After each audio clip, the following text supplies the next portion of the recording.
Hello and welcome to another video. So the game's been out a week now and we've nailed down the core of the damage formula. There's still a lot of character specific stuff and gear to work through, but the base formula is pretty much done, and well, it's additive. It's just all additive together. Okay, there's more to it than that. Note that everything in this video is subject to change as we find outliers, but currently the numbers are lining up and the formula holds in our testing. Like before, we have on-shot modifiers and on-hit modifiers, with on-shots calculated when you shoot, and on-hit being calculated when the projectile hits the target.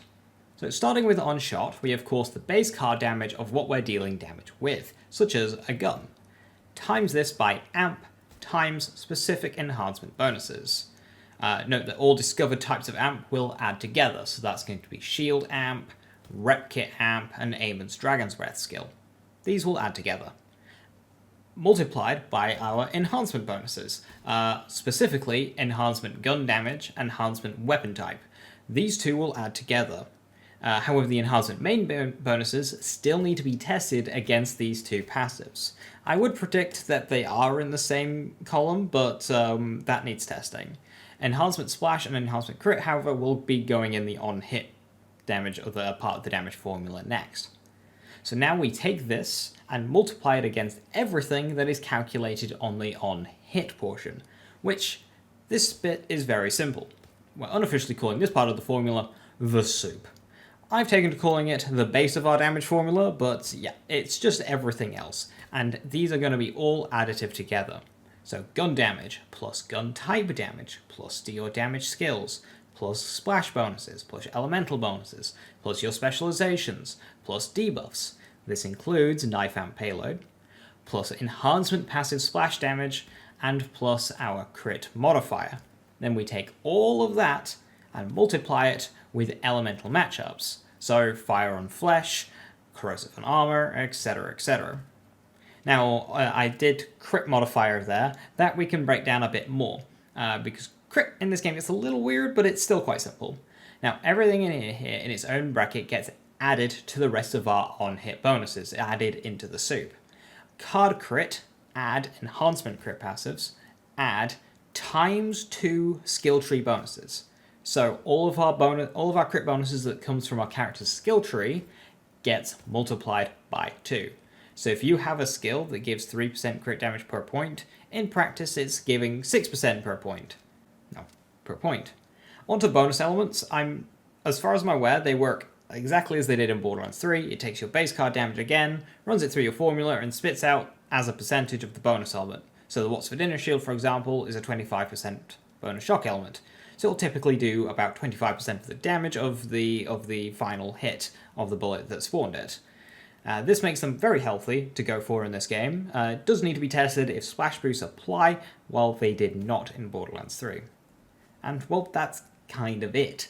That's the damage formula. It didn't take too long to figure out. Thank you to Ratore, Prismatic, Iserrot, and CZ, and of course everyone else for contributing and putting this together, doing testing and whatnot. There are of course many things that still needs testing, from specific skills and gear pieces, and all those things need testing against each other, so there's more work to do, but this is going to give us a big outline to give a general idea, an overview on how damage in Borderlands 4 works.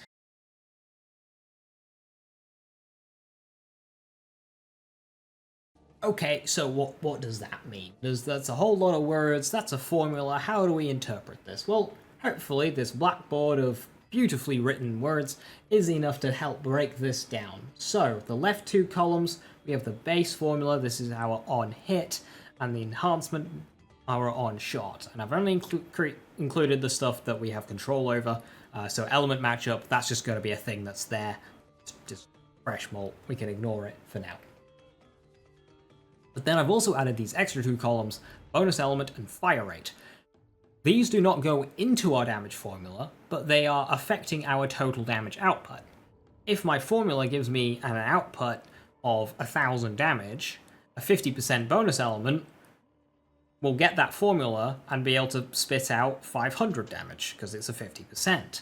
So we can treat a bonus element as a 50% increase as a fresh multiplier to our damage. Do note that bonus elements add together, so if I have 25% from What's for Dinner and 25% from Onslaughter, even though they're different elements. I have 50% total bonus element here. And then fire rate.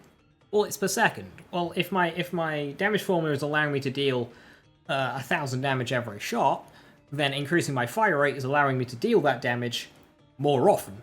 So if we have a 50% increase to fire rate, that is a 50% increase to our total DPS. Not including reloads. Which is something to bear in mind. So, when you're speccing out your build, you want to diversify this, because most of your things, as I say, you know, gun, splash, crit, LE, debuffs, specializations, crit bonuses, all of that is additive into the main base of our formula, the soup here. So that's, you know, 30% gun, 20% splash, 50% LE, 100% from all of our crit stuff. That's going to give us 200% damage increase total. Now this 25 from gun enhancement gun damage, if we were to just add that into there to 225, that's not great. That's not a 25% increase. But because it's a on shot and it multiplies to it, this 25 is actually taking our total damage to 250. Which is quite good. Now, again, if we were to just add in another 25 here, so that's 225, it's not going to do as much as 25 from here. Since this is essentially, for us, a new multiplier, the 25% of 250 is about another, what, 56 and something? 62 and something? So that is going to be so much better for us than just adding another 25 gun damage. And the same goes for fire rate. If we want to add in 50% fire rate, we've got 50% total bonus element, our 250 goes to 375. Oh, we've got another 50 on top of that. Now it's getting pretty juicy. We've got, you know, over 500.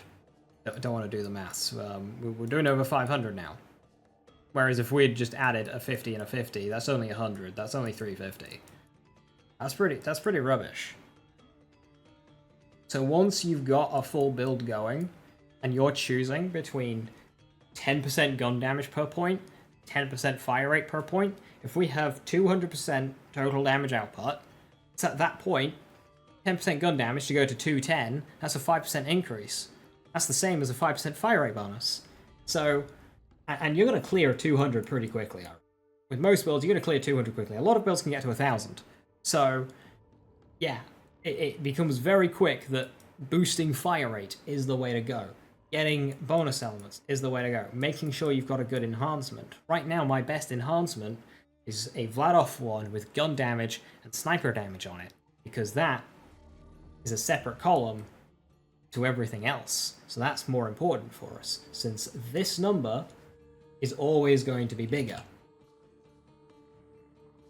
Unless your build is a bit different. For example, Vex with Bloody's Power can get a very big bonus element. Bloody's Power is a bonus element. So if you get to the point where this number is now the biggest number on your build, bonuses into here suddenly become a bit more worth it. Now, it takes quite a bit to get to that point, but it is a scenario that does exist, theoretically, if you are going all in on that lifesteal Bloody's Power stuff. So that is something to keep in mind. Same thing if you got tons and tons of fire rate. I know my kill skill build has a lot of fire rate. That is something to keep in mind there, so I do like to pick up these bonuses. And again, every build is going to be different regarding the skill points you've chosen to the passives that you've got. So what is actually best for you to do depends, but I hope this gives a good framework on how to optimize your loadouts a bit using the damage formula and just breaking it down. You want to evenly increase these as much as you can. If these are all 100, that's good. If one's a bit lower, add to that one next. Now, I'm not expecting you to go through counting up every single bonus that you have, but in general, this number is going to be the biggest number that you have. So once you have such a big increase to your general damage formula, and you're choosing between, you know, a skill that gives you 5% gun damage per point, or maybe some reload speed, mag size, or, you know, health regeneration, max health, they will become more worth it the more damage you have. Because when you've got, you know, 500, 600% in your general damage formula, picking up a 5% gun damage per point skill at that stage is not worth doing. Just leave it. You've already got enough damage. So yeah, I really hope that has been a good way to break it down, and I hope that is helpful. I hope this video has been helpful. So yeah, and again, a big thank you to everybody who has been working on the damage formula to get to this point. Currently, that the numbers hold. We'll still be exploring, finding other potential fresh malts, or, you know, it's still got stuff to test, but as it stands, this should be a accurate baseline. So thank you very much for watching. Have a wonderful rest of your evening. Stay safe, stay awesome, and I will catch you next time. Bye-bye.